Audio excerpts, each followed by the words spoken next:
नमस्कार दोस्तों, मैं अर्चना आपके सामने फिर से एक नई कविता लेकर उपस्थित हुई हूँ। यह कविता क्षितिज भाग 2 कक्षा 10 के पाठ्यपुस्तक से लिया गया है।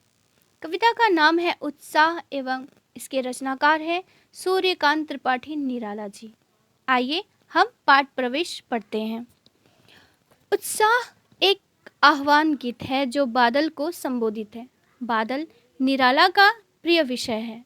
कविता में बादल एक तरफ पीड़ित प्यासे जन की आकांक्षा को पूरा करने वाला है, तो दूसरी तरफ वही बादल नई कल्पना और नए अंकुर के लिए विध्वंस, विलुप्त और क्रांति चेतना को संभव करने वाला भी है।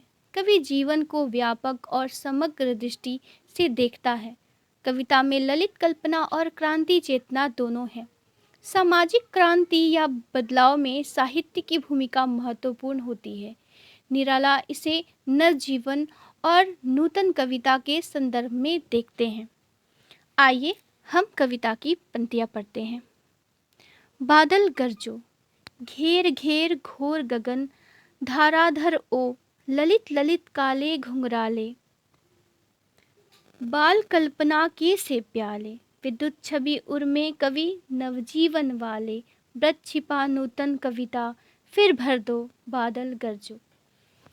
अर्थात प्रस्तुत कविता में कवि ने बारिश होने से पहले आकाश में दिखने वाले बादलों के गरजने और आकाश में बिजली चमकने का अद्भुत वर्णन किया है। कवि कहते हैं कि बादल धरती के सभी प्राणियों को नया जीवन प्रदान करता है और यह हमारे अंदर के सोए हुए साहस को भी जगाता है। आगे कवि कहते हैं कि बादल, हे काले बादल, सुंदर घुंघराले बादल, तुम पूरे आकाश में फैलकर उसे घेर लो और खूब गरजो। कवि ने यहाँ बादल का मानवीयकरण करते हुए उसकी तुलना एक बच्चे से की है जो गोल मटोल है, जिसके सिर पर घुंघराले बाल है, जो कवि को बहुत प्यारे और सुंदर लगते हैं। आगे कवि कहते हैं कि बादल की गर्जन में क्रांति का संदेश सुनते हुए वह बादल को कहते हैं, अपनी चमकती हुई बिजली के प्रकाश से हमारे अंदर नए जीवन का संचार कर दो। आगे की पंक्तियां।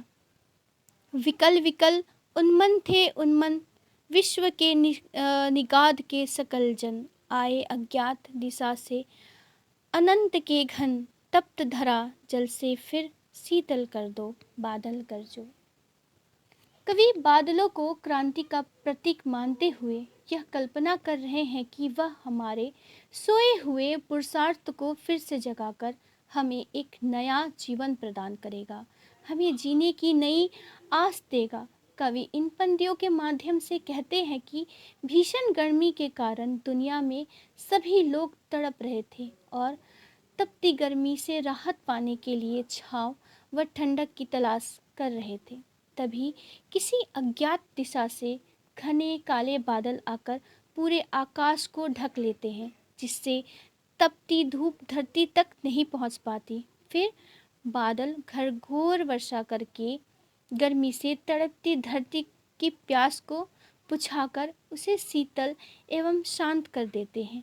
धरती शीतल हो जाने पर सारे लोग भीषण गर्मी के प्रकोप से बच जाते हैं और उनका मन उत्साह से भर जाता है। धन्यवाद।